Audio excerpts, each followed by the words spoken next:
Merdeka! Merdeka! Merdeka! Kayaknya belum banyak yang merdeka betul-betul ya. Iya, baik. Bapak Ibu dan saudara-saudara yang dikasihi oleh Tuhan, kita akan bersama-sama menggumulkan kebenaran firman Tuhan. Yang kali ini kita diberikan satu tema, yaitu bangsa yang berintegritas.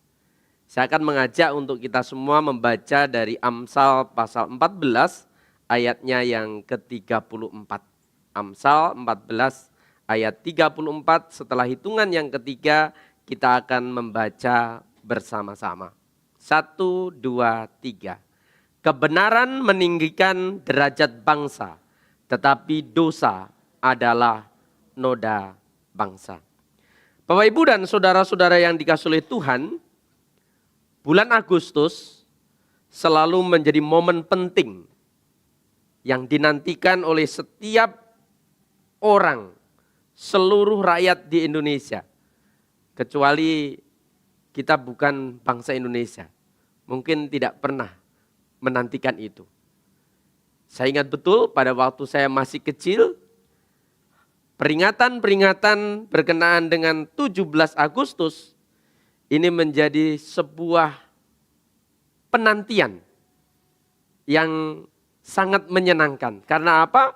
Biasanya memang dalam setiap 17 Agustus ada perayaan-perayaan. Dan saya kira perayaan-perayaan itu masih ada sampai saat sekarang ini ya. Tadi pagi sudah siang ya. Biasanya upacara itu pagi-pagi ya. Tadi jam 10 di dekat RT kami itu mereka mengadakan upacara. Saya pikir upacara kok siang-siang begini ya. Kemudian juga kemarin juga ada perayaan, ada karnaval. Walaupun saya lihat yang melakukan karnaval itu hanya satu klaster. Bagi saya ini luar biasa. Ya. Jadi apalagi tahun 2025 ini menjadi tahun yang sangat spesial karena bangsa Indonesia merayakan hari ulang tahun kemerdekaan yang ke-80. Saya belum tahu ya, tetapi saya mendengar bahwa di tahun kemerdekaan yang ke-80 ini dicetak uang khusus yang nilai nominalnya 80.000 kalau tidak salah ya. Cuman saya belum tahu wujudnya seperti apa. Saya berharap nanti setelah dari sini saya dapat itu ya. Kalau yang 75 tahun itu ada ya, dan istri saya kalau tidak salah nyimpan satu atau dua gitu ya. Hah? 4. Oh ternyata 4 ya, saya enggak tahu ya. Iya, Bapak Ibu dan saudara-saudara yang dikasihi oleh Tuhan, saya kira momentum ini tidak hanya menjadi saat untuk kita mengenang jasa para pendiri bangsa, tetapi juga untuk memperkuat nasionalisme dan kebersamaan dalam membangun Indonesia yang lebih adil, lebih sejahtera dan bisa berdaya saing. Itu menjadi kerinduan kita, harapan kita, bagaimana Indonesia ke depan. Dan kalau kita memperhatikan tema besar yang diusung dalam peringatan hari ulang tahun yang ke-80 Republik Indonesia adalah bersatu, berdaulat, rakyat sejahtera, Indonesia maju. Saya kira tema ini memiliki makna strategis dan filosofis yang mencerminkan kondisi serta harapan ke depan Indonesia ini akan menjadi seperti apa. Dan tema inilah yang disampaikan secara resmi oleh Presiden kita, Prabowo Subianto, ketika beliau meluncurkan tema dan logo HUT ke-80 Republik Indonesia pada tanggal 23 Juli yang lalu. Bapak Ibu dan saudara-saudara yang dikasihi oleh Tuhan, mari kita akan melihat beberapa hal yang menjadi tema pada tahun ini. Bersatu. Ini menekankan tentang pentingnya kebersamaan dan kekuatan kolektif dalam menghadapi berbagai tantangan global maupun domestik. Kemudian juga yang kedua, berdaulat, menegaskan bahwa Indonesia harus terus menjaga kedaulatan dalam aspek politik, hukum, pertahanan, dan budaya dari segala bentuk intervensi asing. Kemudian yang ketiga, rakyat yang sejahtera menjadi cita-cita utama dalam pembangunan nasional, yaitu memastikan seluruh warga memperoleh akses yang adil terhadap layanan dasar seperti pendidikan, kesehatan, dan kesejahteraan ekonomi. Kemudian yang terakhir, berkenaan dengan Indonesia maju, menggambarkan satu tekad untuk menjadi negara yang mandiri, inovatif, dan kompetitif di tingkat dunia. Bapak Ibu, saya kira ini merupakan satu tema besar, satu tema yang sangat luar biasa. Tetapi bagi saya secara pribadi, ini masih menimbulkan satu pertanyaan besar. Kenapa? Di awal tahun 2025, di sana kita melihat adanya tren tagar kabur aja dulu. Kira-kira bulan Februari ya. Kira-kira bulan Februari, terus kemudian ada seorang pengamat sini mengatakan bahwa tren tersebut dipercaya sebagai bentuk frustasi anak muda terhadap kondisi ekonomi, sulitnya mendapatkan pekerjaan, mahalnya pendidikan, serta rendahnya gaji. Kemudian banyak yang melihat bekerja di luar negeri sebagai alternatif untuk kehidupan yang lebih baik. Menurut Muhammad Yorga Permana, tagar tersebut bukan hanya sekadar tren sesaat, sebab hal itu merupakan persepsi generasi muda terhadap memburuknya kondisi ekonomi dan sosial di dalam negeri. Saya kira tentu ini menjadi pro dan kontra bagi negara kita. Tetapi sekali lagi, kerinduan, harapan yang dicanangkan oleh pemerintah, berharap itu menjadi harapan bagi setiap kita. Tetapi sekali lagi, realitanya di dalam kehidupan masyarakat ada hal-hal yang ternyata antara harapan dengan realita itu ternyata tidak sama. Seperti pepatah mengatakan, jauh api dari panggang. Mohon maaf, karena ini memang saya dapatkan dari berita, saya berpikir ini sudah menjadi rahasia umum. Sehingga kalau kemudian ada foto di situ, saya tidak berbicara berkaitan dengan pencemaran nama seseorang, tetapi memang ini sudah ada di berita. Direktur Utama PT Pertamina Patraniaga, Rifasya Haan, usai ditetapkan sebagai tersangka kasus dugaan korupsi dalam tata kelola minyak mentah dan produksi kilang pada PT Pertamina dan seterusnya, merugikan negara dengan begitu besar. Dan kalau kita melihat di situ judulnya, daftar 4 kasus korupsi yang terungkap di awal tahun 2025, ternyata pada bagian bawah dari berita itu, ada di sana dikatakan berkenaan pertama korupsi tata kelola minyak mentah Pertamina yang diperkirakan negara mengalami kerugian setidaknya 193,7 triliun. Kemudian korupsi di Lembaga Pembiayaan Ekspor Indonesia yang di sana dikatakan potensi kerugian negara itu diperkirakan 11,7 triliun. Korupsi dana iklan Bank BJB itu tidak disebutkan nominalnya berapa. tetapi di sana disebutkan ada ratusan miliar. Kemudian kredit fiktif Bank Jatim cabang Jakarta. Total kreditnya dicairkan mencapai 569,4 miliar. Dan ini merupakan satu kerugian-kerugian yang dilakukan oleh orang-orang, pribadi-pribadi yang tidak bertanggung jawab. Bukan saja demikian, beberapa waktu yang lalu kita juga melihat adanya intoleransi yang terjadi. Di sini disebutkan di Padang, ya. Komisi Nasional Anti Kekerasan terhadap Perempuan mengecam terulangnya peristiwa intoleransi yang terjadi di sejumlah wilayah sepanjang tahun 2025. Komnas Perempuan telah mendokumentasikan sedikitnya 8 kasus intoleransi.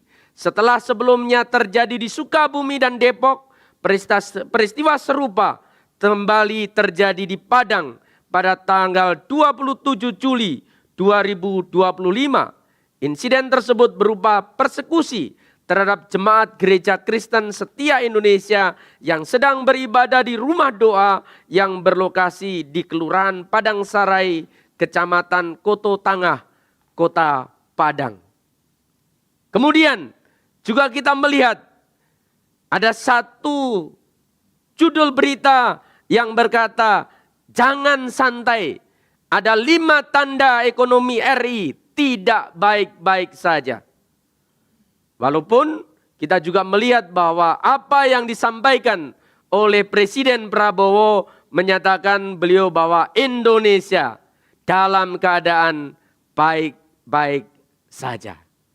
Bapak, Ibu, dan saudara-saudara yang dikasihi oleh Tuhan, saya kira kalau kita melihat realita-realita yang ada, maka kita juga melihat bahwa sebenarnya ada kesenjangan antara apa yang sebut tadi sebagai satu harapan, apa yang seharusnya menjadi harapan kita, cita-cita kita sebagai bangsa yang sudah merdeka kira-kira 80 tahun. Dalam realita masih ada banyak masalah dalam semua aspek yang ada di negara dan bangsa kita. Baik itu berbicara tentang hukum, baik itu berbicara tentang ekonomi, baik itu berbicara berkaitan dengan bagaimana relasi hubungan antar umat beragama. Ada yang mengatakan, walaupun kita sudah merdeka 80 tahun, ternyata kita masih belum merdeka. Tapi kita bersyukur sebenarnya, sebagai orang percaya, Tuhan sudah memberikan kemerdekaan yang sesungguhnya bagi setiap kita. Karena kematian Kristus di kayu salib, Dia telah memerdekakan kita dari kuasa dan belenggu dosa. Kematian Kristus di kayu salib, Dia telah memberikan kebebasan kita supaya kemudian kita tidak diperbudak oleh dosa. Supaya kita tidak lagi menjadi hamba dosa, tetapi kita boleh menjadi hamba kebenaran. Bapak Ibu yang dikasihi oleh Tuhan, kita akan melihat dalam kaitannya dengan tema kita, bangsa yang berintegritas. Saya akan membahas dari bagian pertama, yaitu berkenaan dengan makna integritas. Apa itu integritas? Istilah integritas atau integrity dalam Alkitab secara khusus saya mengambil dari King James Version dan New American Standard Bible. Di sana ada beberapa istilah yang muncul yang diterjemahkan dengan integritas. Kemudian di dalam bahasa Indonesia itu diterjemahkan dengan pertama, hati yang tulus. Kejadian pasal 20 ayat 5 dan ayatnya yang ke-6. Kemudian istilah yang sama itu diterjemahkan dengan tulus hati. Di dalam 1 Raja-Raja pasal 9 ayatnya yang keempat. Kemudian di dalam Ayub pasal 2 ayat 3 dan 9 diterjemahkan dengan kesalehan dan seterusnya. Nah Bapak Ibu dan saudara-saudara yang dikasihi oleh Tuhan, sebenarnya apa integritas itu? Menurut Kamus Besar Bahasa Indonesia, integritas itu adalah mutu, sifat, atau keadaan yang menunjukkan kesatuan yang utuh sehingga memiliki potensi dan kemampuan yang memancarkan kewibawaan dan kejujuran. Kemudian saya mencoba untuk mencari tahu dalam kaitannya dengan definisi dari integritas ini. Saya mencoba mengambil dari Cambridge Dictionary. Sana dikatakan integrity is quality.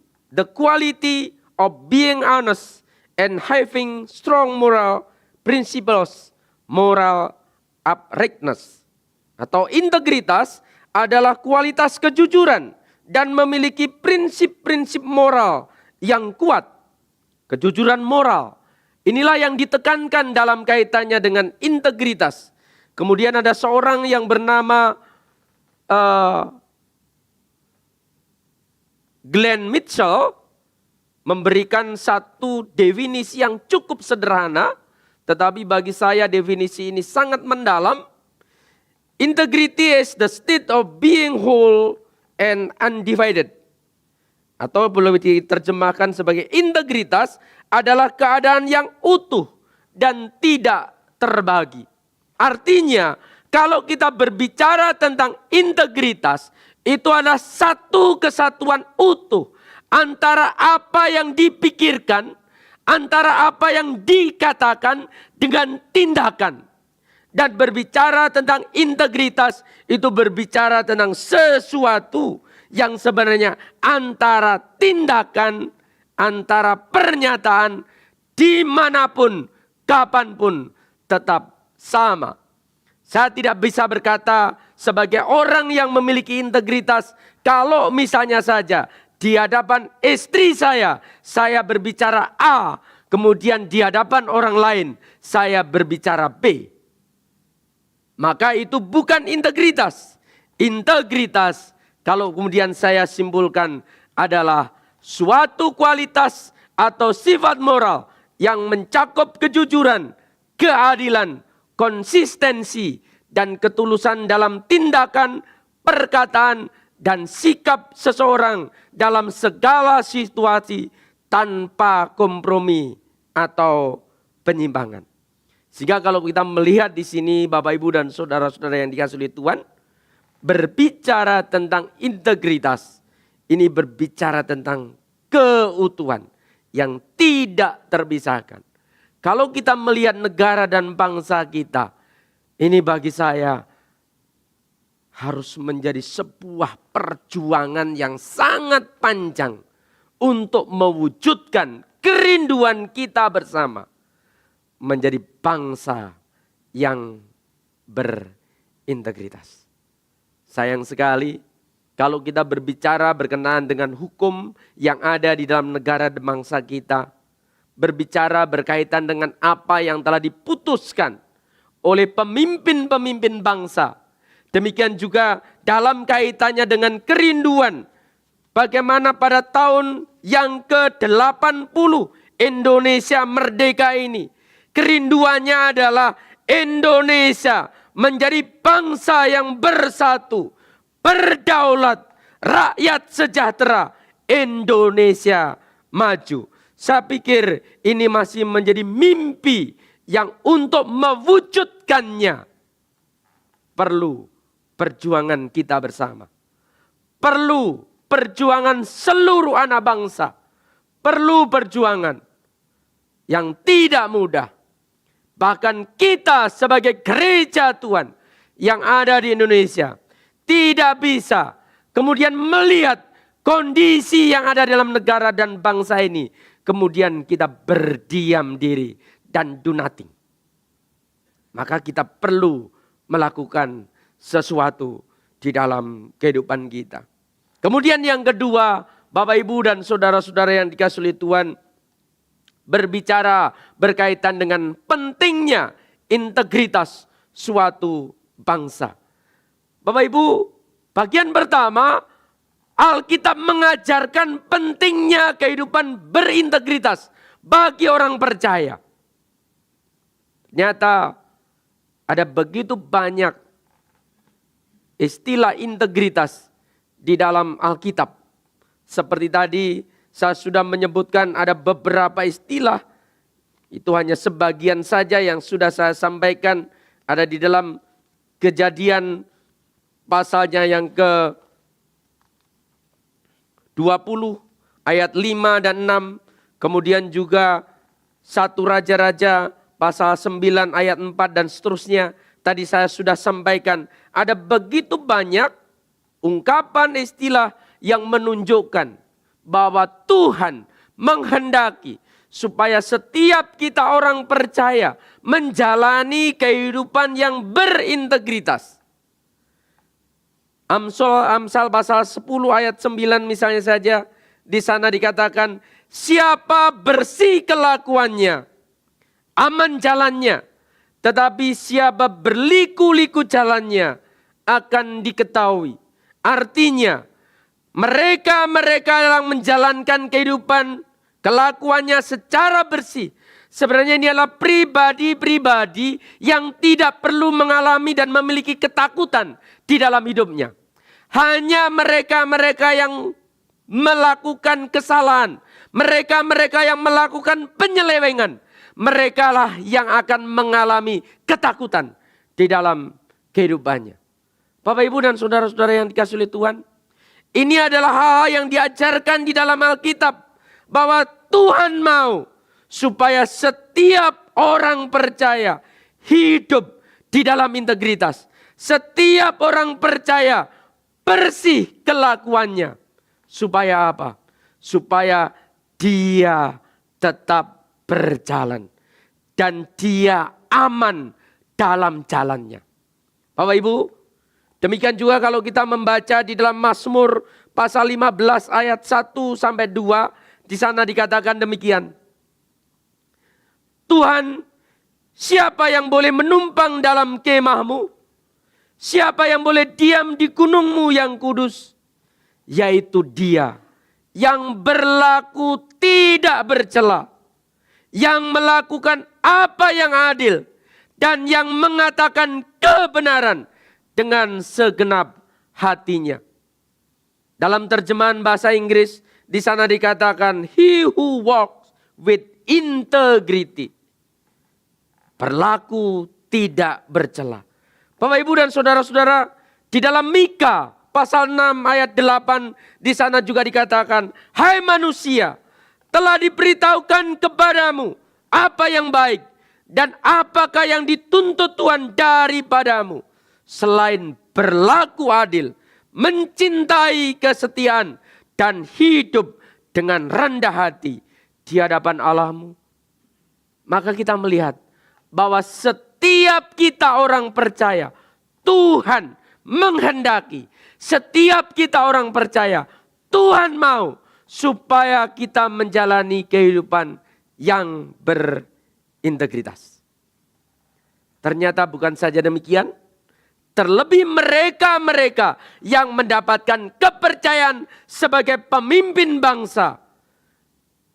Tuhan juga menuntut adanya integritas bagi setiap mereka. Supaya apa? Supaya kemudian bangsa yang dipimpin, secara khusus umat Tuhan, Israel, kerajaan Yehuda, menjadi kerajaan yang kemudian mereka menjadi bangsa yang baik, bangsa yang berkenan kepada Tuhan, bangsa yang mempermuliakan Tuhan di dalam kehidupan mereka.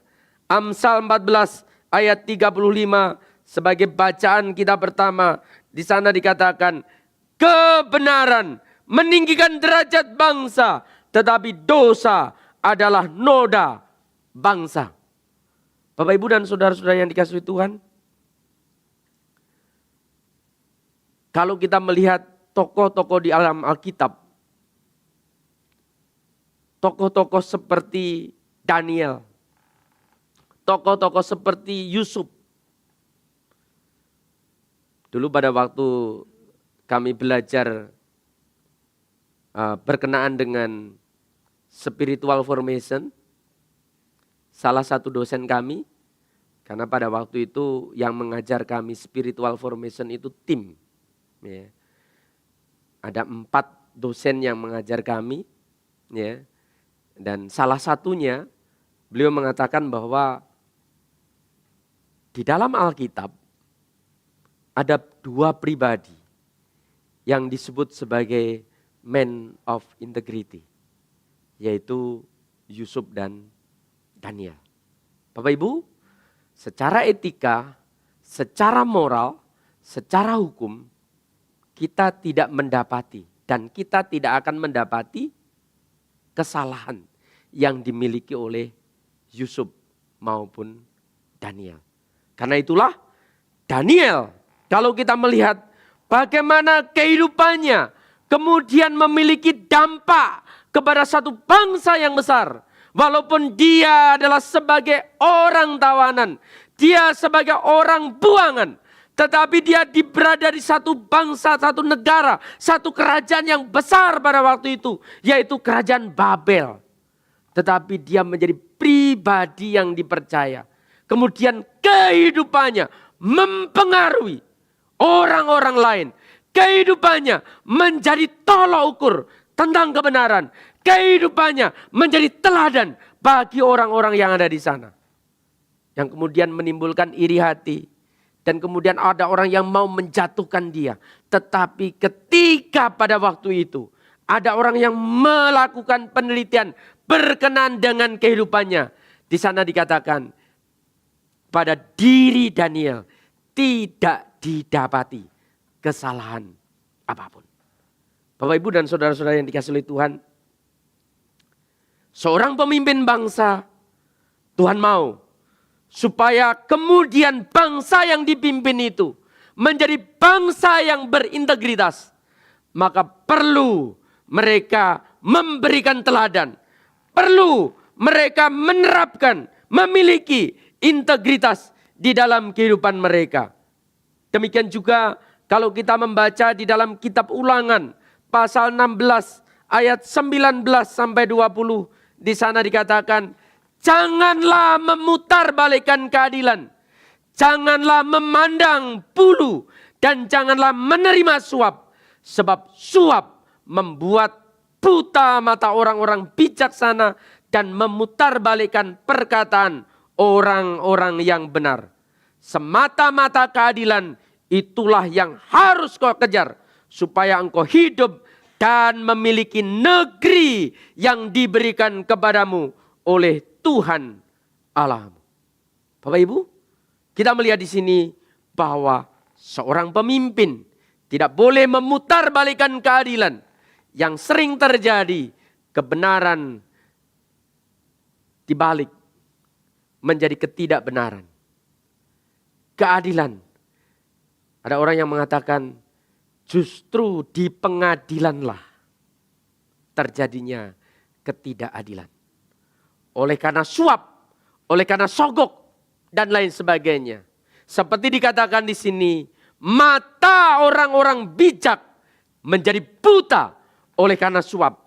Mata orang-orang bijak menjadi buta oleh karena suap yang diberikan oleh mereka-mereka yang membeli keadilan, yang membeli hukum. Sehingga kita juga melihat di negara kita ada orang-orang yang seharusnya mendapatkan hukum. Mereka tidak dihukum. Mereka tidak diadili. Walaupun mungkin yang sering terjadi seharusnya dijatuhkan hukuman puluhan tahun. Tetapi kemudian hukuman yang ditetapkan, yang diputuskan mungkin hanya 5 tahun dan lain sebagainya. Dan kita melihat ketidakadilan terjadi di dalam negara dan bangsa ini. Bapak Ibu, saya kira ini menjadi satu pergumulan yang harus terus kita pikirkan, terus kita doakan. Dan karena itu pada bagian yang ketiga tanggung jawab orang percaya dalam mewujudkan bangsa yang berintegritas. Kadang-kadang yang terjadi antara harapan tidak sesuai dengan realita. Dulu waktu saya belajar tentang metodologi riset ya, itu problem itu adalah disebut sebagai jarak antara dasolen dan dasain. Ya. Jarak antara dasolen dan dasain itu adalah masalah. Ya. Harapan bangsa kita di tahun yang ke-80 kemerdekaan ini memiliki harapan Indonesia bersatu, Indonesia berdaulat, rakyat yang sejahtera, Indonesia yang maju. Bahkan para pendiri bangsa memiliki satu kerinduan sesuai dengan apa yang dinyatakan dalam pembukaan Undang-Undang Dasar Negara Republik Indonesia untuk mencapai keadilan sosial bagi seluruh rakyat Indonesia. Dalam istilah bahasa Jawa, dalam kerajaan Jawa kuno, mereka memiliki kerinduan supaya negara kerajaan itu gemah ripah, loh jinawi, ayam tentrem, kerto raharjo. Tahu itu apa artinya? Ya kurang lebih lah berbicara tentang kerinduan dan harapan dari bangsa ini, dari negara ini untuk memiliki rakyat bangsa yang di sana ada keadilan, di sana ada kesejahteraan, di sana ada ketentraman, di sana ada kedamaian, di sana ada kemajuan demi dan untuk bangsa ini. Tetapi sekali lagi, itu hanya mimpi. Karena apa? Antara realita, antara harapan dengan realita masih sangat jauh. Dan inilah masalah yang terjadi di dalam negara dan bangsa ini. Maka Bapak Ibu dan saudara-saudara yang dikasihi oleh Tuhan, pertama saya kira tanggung jawab kita sebagai orang percaya dalam mewujudkan bangsa yang berintegritas. Pertama, kita harus sadar, kita harus tahu bahwa bangsa kita sedang ada dalam masalah. Kalau kita belajar tentang salah satu tokoh besar di dalam perjanjian lama, yaitu Nabi Yesaya. Nabi Yesaya pada waktu dipanggil oleh Tuhan, dia berkata bahwa celakalah aku. Aku hidup di tengah-tengah bangsa yang najis bibir. Aku hidup di tengah-tengah bangsa yang penuh dengan keberdosaan. Saya kira kesadaran seperti ini penting untuk kita. Supaya apa? Supaya kemudian kita menjadi peduli.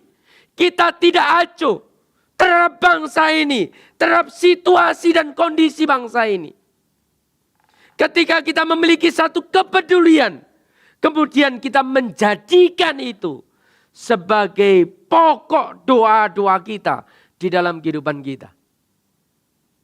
Bapak Ibu, apakah kita memiliki kerinduan, memiliki apa ya istilahnya, setelah melihat situasi dan kondisi bangsa ini, kita acuh terhadap bangsa ini? Kita tidak peduli terhadap bangsa ini?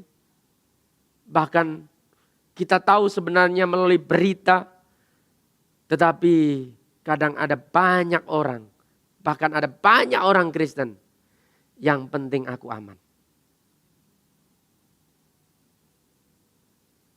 Yang penting aku tidak ada masalah. Yang penting secara finansial saya cukup dan bahkan berkelebihan. Negara ini mau menjadi seperti apa? Saya tidak mau peduli. Maka sebenarnya seorang warga negara yang baik seharusnya ketika kita melihat realita masalah yang ada dalam negara dan bangsa ini, berkenaan dengan hukum yang belum dijalankan dengan baik, berkenaan dengan pemerataan, keadilan yang belum terrealisasi, berkenaan dengan adanya intoleransi yang terjadi. Mari, hal pertama yang perlu kita lakukan adalah berdoa kepada Tuhan. Menyerahkan negara dan bangsa ini kepada Tuhan. Menyerahkan supaya pemimpin-pemimpin bangsa ini menjalankan roda pemerintahan di dalam takut akan Tuhan. Dan membawa bangsa ini kepada Dia. Saya berharap mulai hari ini itu menjadi salah satu doa kita. Supaya Tuhan memimpin bangsa ini. Supaya Tuhan menganugerahkan hikmat bijaksana kepada bangsa ini, para pemimpin bangsa ini. Supaya Tuhan memberikan keberanian kepada pemimpin-pemimpin bangsa menegakkan kebenaran, menegakkan keadilan bagi kesejahteraan, bagi kemajuan negara dan bangsa ini. Kemudian yang kedua, kita harus memainkan peran bagi terwujudnya bangsa yang berintegritas. Bapak Ibu, bagi saya yang harus kita lakukan adalah mulailah dari diri kita sendiri. Mulai dari diri sendiri untuk bagaimana menerapkan di dalam kehidupan kita kebenaran, keadilan, kejujuran, keterbukaan, integritas. Kerjakan di dalam keluarga kita. Lebih jauh mari kita kemudian juga mengerjakan di lingkungan, di komunitas kita, di gereja kita. Bagaimana di dalam gereja kita mendasari seluruh pelayanan yang Tuhan percayakan kepada kita dengan integritas. Dan kemudian kerjakan itu dalam setiap tanggung jawab yang Tuhan percayakan. Di tempat pekerjaan saudara-saudara, di tempat usaha saudara, di tempat bisnis saudara, dimanapun. Ketika kita keluar dari gereja ini, ketika kita keluar dari keluarga kita, ke tempat pekerjaan kita, ke tempat usaha kita, apapun yang Tuhan percayakan, mari kita menjalankan dengan integritas. Dan yang terakhir, yang ketiga, kita harus mengambil tindakan nyata bagi terwujudnya bangsa yang berintegritas dalam komunitas kita. Pertama, kita perlu memberikan teladan di dalam hidup kita. Orang tua harus menjadi teladan bagi anak-anaknya. Ketika Bapak Ibu mungkin di tempat pekerjaan, Anda menjadi pemimpin, Anda harus menjadi teladan bagi anak buah, katakanlah seperti itu.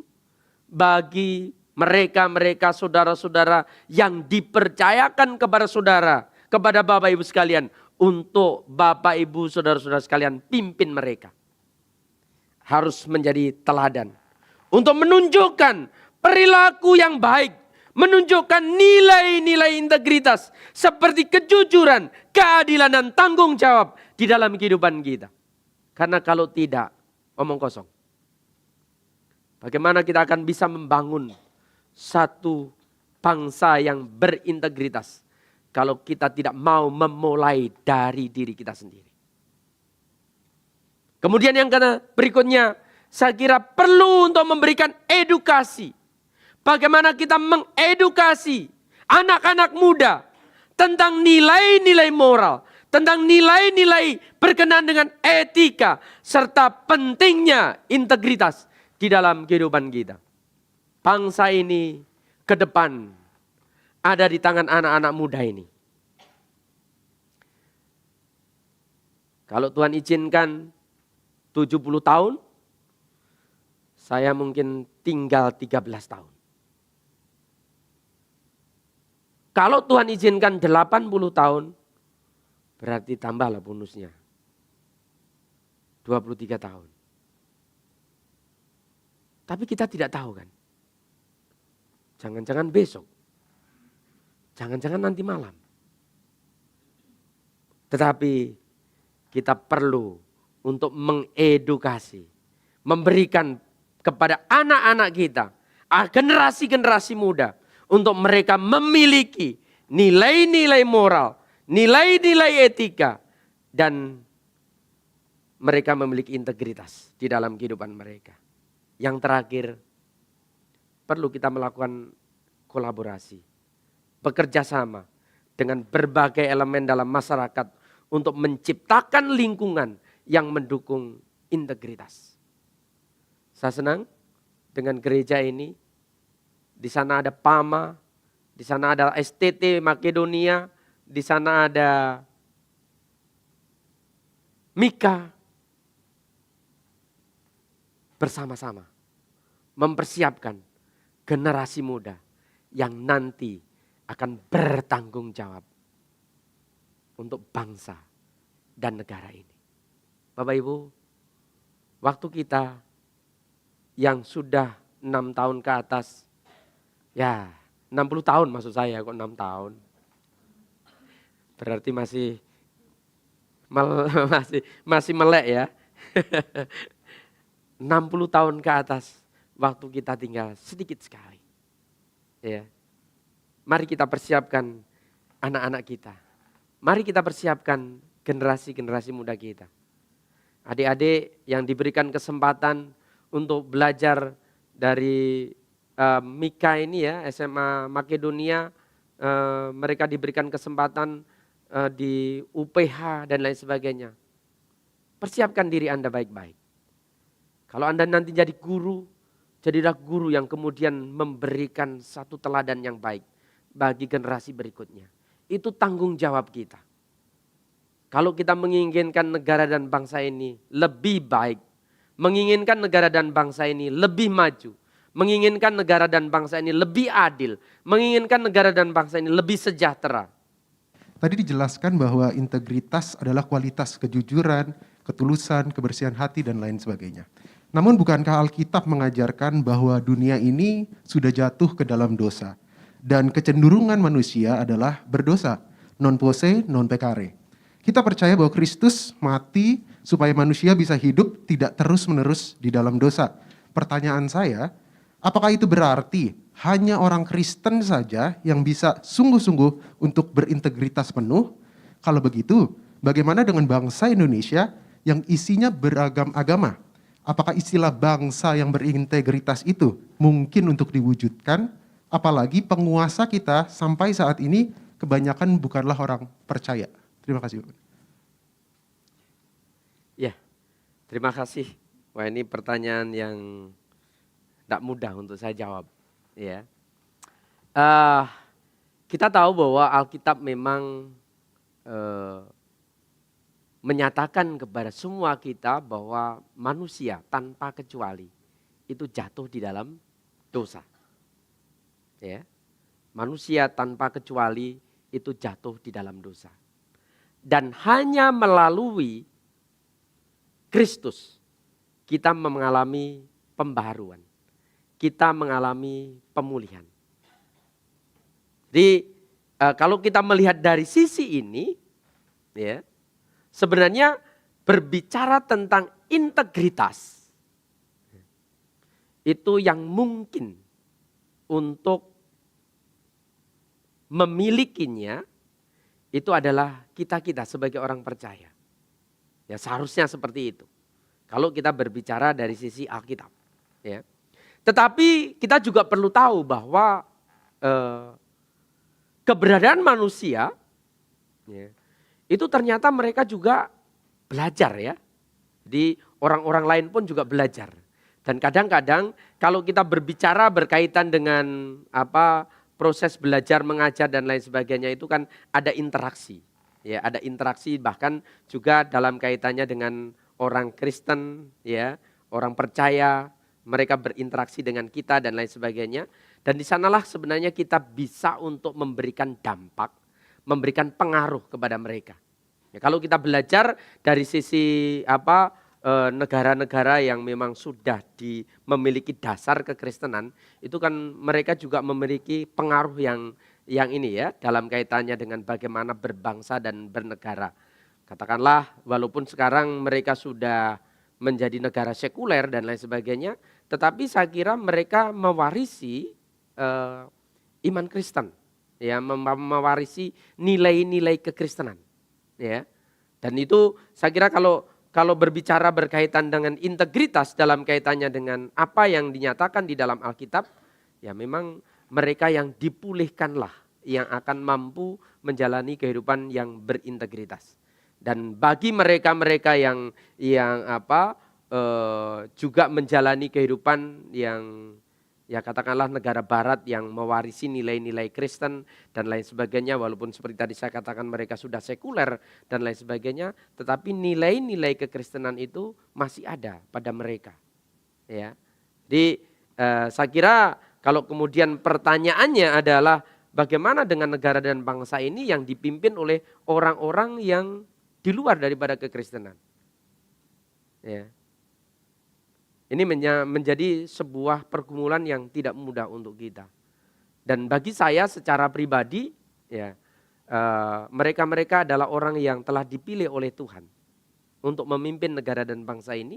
Dan karena itu tugas dan tanggung jawab kita adalah bagaimana mendoakan mereka, mendukung mereka untuk mereka boleh mengerjakan tugas dan tanggung jawab mereka, supaya mereka kemudian juga Tuhan mengaruniakan kepada mereka kehidupan yang takut akan Tuhan, kebenaran yang mempengaruhi mereka, sehingga mereka kemudian juga menjalankan roda pemerintahan, kepemimpinan dengan nilai-nilai yang ada di dalam kekristenan. Saya kira tanggung jawab kita adalah bagaimana mempengaruhi mereka dan bagaimana mewujudkan itu dalam tindakan nyata di dalam kehidupan kita, ya. Seperti tadi, mulailah dari kita, keluarga kita, gereja kita, komunitas kita dan lain sebagainya. Ya, saya kira mungkin itu jawaban dari saya. Ya, ya, terima kasih.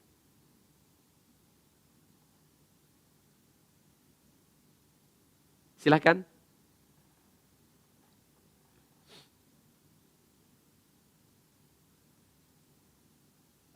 Pak,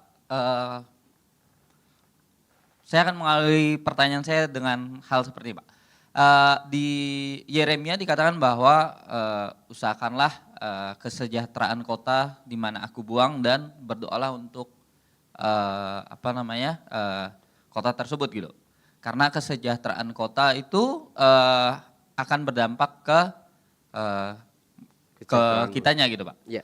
Artinya secara tidak langsung bahwa kita sebagai warga negara bertanggung jawab untuk kesejahteraan negara kita. Nah, kemudian tadi Bapak membahas bahwa integritas itu bisa bertumbuh, bisa berkembang dengan lingkungannya yang baik, gitu Pak. Nah, tapi Pak, realita yang kita hadapi saat ini, yang dipertontonkan saat ini, tidak demikian, Pak. Saya menganggap bahwa realita negara kita saat ini sangat jauh dari kata ideal. Di zaman Orde Baru, saya tidak mengalaminya karena saya lahir setelah zaman itu. Tapi dengan apa yang saya pelajari dulu di sekolah, betapa banyaknya terjadi ketimpangan, KKN di mana-mana gitu. Terjadilah peristiwa tahun 98 di mana para aktivis melakukan demo besar-besaran untuk menggulingkan pemerintahan saat itu gitu. Nah, artinya saya melihat di situ bahwa orang-orang ini sadar bahwa negara ini berjalan tidak sebagai mestinya. Tapi setelah sekarang 27 tahun kejadian itu, justru yang saya lihat di negara ini sepertinya akan kembali ke hal seperti itu gitu. KKN masih di mana-mana, kemudian pendidikan pun yang harusnya menjadi fundamental sebuah negara, realitanya sekarang pendidikan seperti barang mewah gitu Pak. Dan orang-orang yang melakukan protes besar-besaran di tahun 98, mayoritas sekarang orang-orang yang menjabat. Dan dengan kasus korupsi dan lain-lain, tidak sedikit di antara mereka adalah para aktivis penggerak tahun itu gitu Pak. Pertanyaan saya gini Pak, masihkah ada harapan Pak? Masihkah untuk kita kaum muda berjuang untuk negara ini Pak?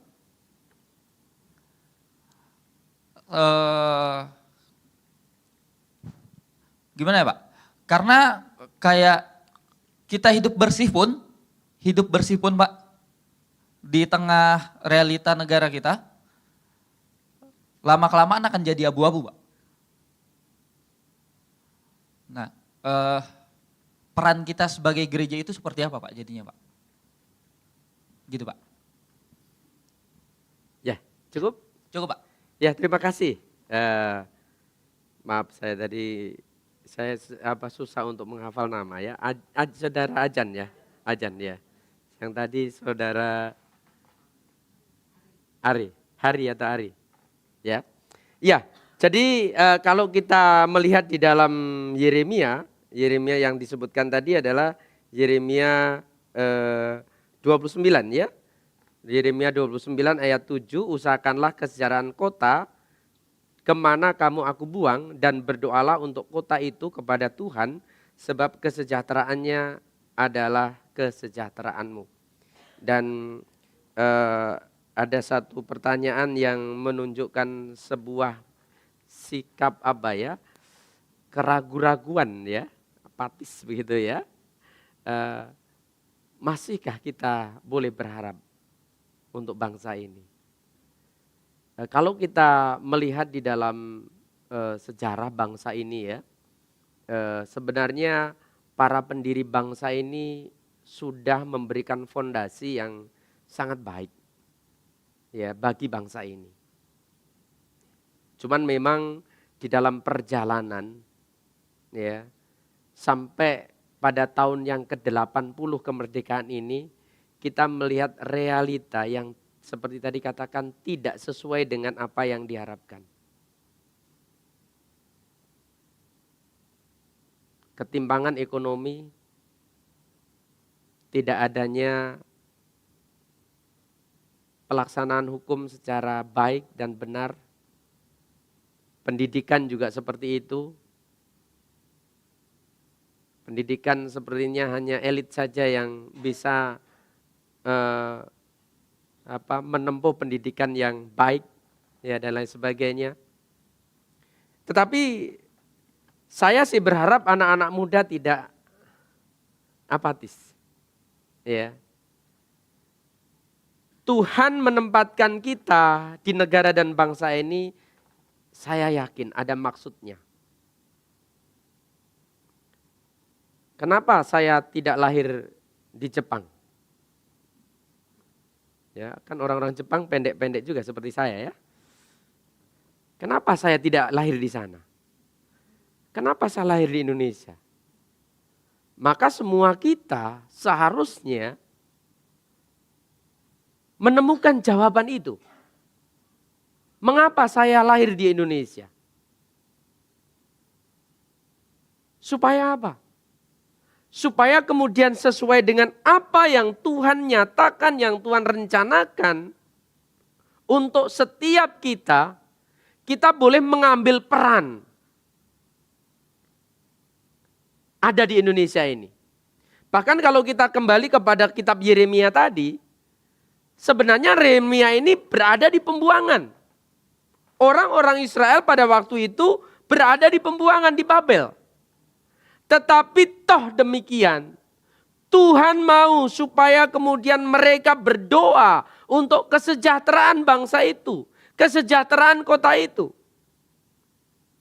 Apalagi kita yang adalah bagian dari negara ini,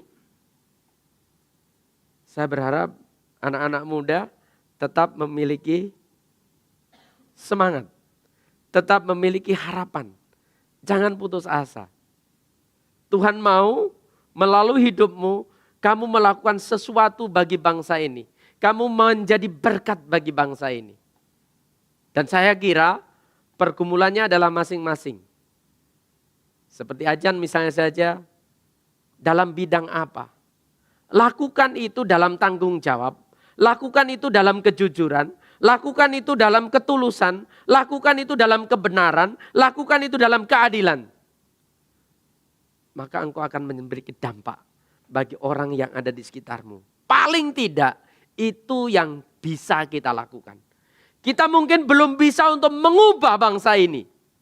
Seperti saya katakan, ini merupakan satu perjalanan yang sangat jauh.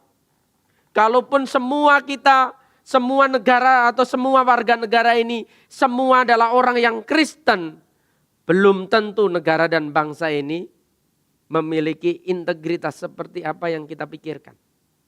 Tetapi paling tidak kita memainkan peran kita.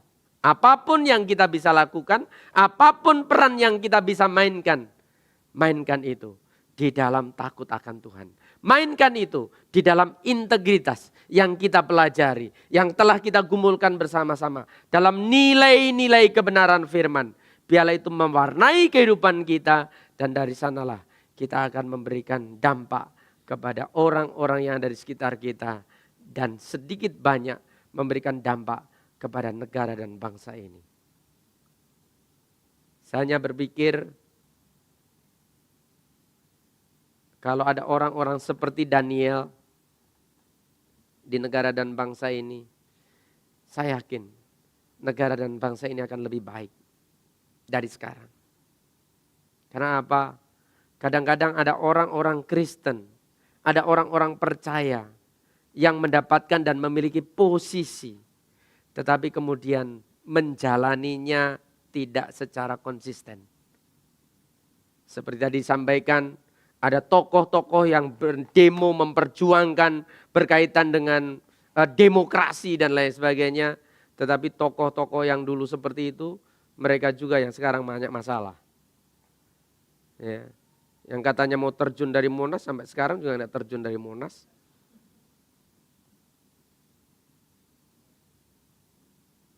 Ya. Itulah yang terjadi. Dan bagi saya, orang Kristen seharusnya bisa memainkan perannya bagi negara dan bangsa ini. Saya kira memang masih jauh dari apa yang kita pikirkan yang ideal untuk negara dan bangsa ini. Tetapi kita masih punya harapan untuk kemajuan, untuk kesejahteraan negara dan bangsa kita ini.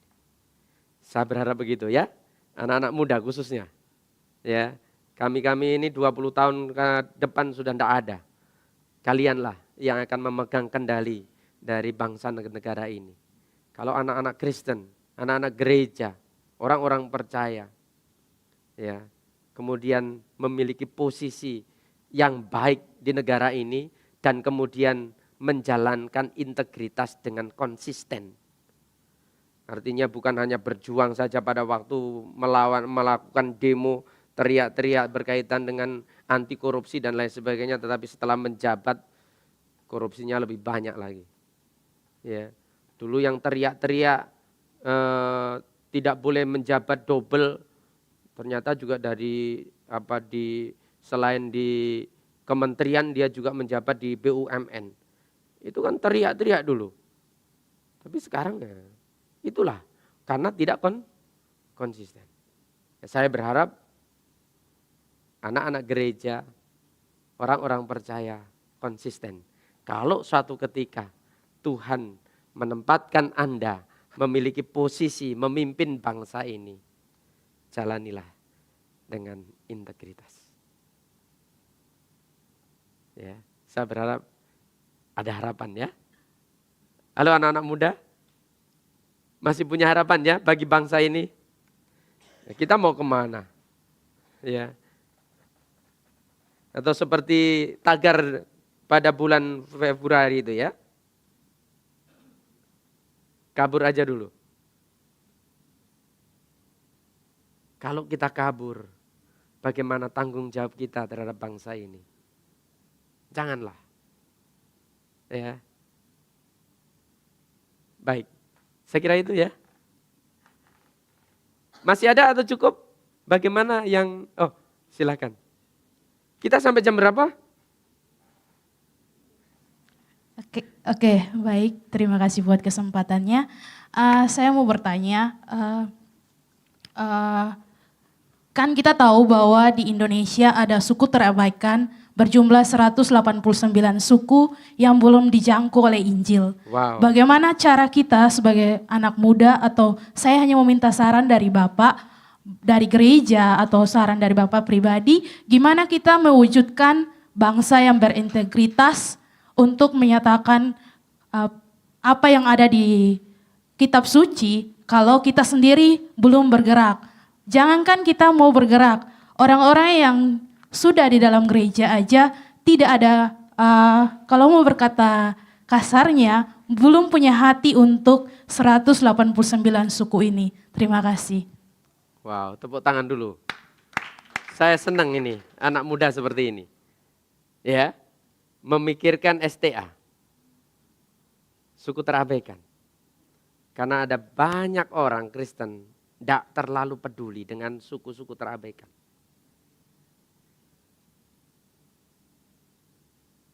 Saya bersyukur kami ada di sekolah yang juga menggumulkan berkaitan dengan ini. Ya, kami ada di Sekolah Tinggi Teologi Arabuna yang ada di Cibubur, di kota wisata. Salah satu apa yang menjadi kerinduan kami adalah penuntasan amanat agung Tuhan Yesus Kristus. Terutama adalah penjangkauan kepada suku-suku yang terabaikan. Menurut Joshua Project ya, menurut Joshua Project, kira-kira STA yang ada di Indonesia itu masih berapa? 189 suku yang mungkin kalau ditanya, Anda mengenal nama Yesus? Mungkin mereka berkata, oh mungkin namanya tidak ada di sini, namanya di kampung sebelah. Kita berkali-kali mendengar Yesus, nama Yesus. Kita tahu bahwa Dia adalah Tuhan dan Juru Selamat kita. Tetapi, adakah kita memiliki kerinduan? Paling tidak berdoa untuk suku-suku yang terabaikan. Paling tidak itu yang bisa kita lakukan. Karena apa? Saya kira dari satu sisi memang berbicara berkaitan dengan keadilan, berbicara berkaitan dengan hukum, berbicara tentang kesejahteraan, itu adalah tanggung jawab negara. Tetapi di sisi lain, kita juga punya tanggung jawab untuk memberitakan Injil kepada suku-suku bangsa, terutama mereka yang belum mengenal Kristus. Mereka yang masih disebut sebagai terabaikan. Bapak Ibu, menurut Joshua Project, suku bangsa yang ada di dunia ini kalau tidak salah 16.900 atau berapa ya. Dan yang belum terjangkau masih ada 6.000 lebih. Termasuk di Indonesia kira-kira ada 100 sekian. Ya, nggak tahu ini selalu ada penemuan baru ya. Beberapa tahun yang lalu di Indonesia itu yang STA 123. Tapi sekarang ternyata ada 189. Salah satu tugas dan tanggung jawab kita adalah memberitakan Injil kepada mereka supaya kemudian mereka juga mengalami Kristus. Mereka percaya kepada Kristus dan hidup mereka kemudian diubahkan. Orang yang kemudian hidupnya diubahkan, mereka akan memiliki semangat untuk berjuang dalam kehidupan ini dan bagaimana kemudian membuat kehidupannya lebih sejahtera lagi. Ada teman kami itu yang menurunkan kelompok suku yang tinggalnya di di pohon ya, di Papua. Mereka pelayanan ke sana dan melalui pelayanannya itulah kemudian membawa suku ini mengerti tentang pendidikan dan lain sebagainya. Dan sekarang menjadi salah satu ketua STT di daerah Papua. Saya lupa di mana itu, di Wamena atau di mana. Ya. Saya kira ini perlu istilahnya ada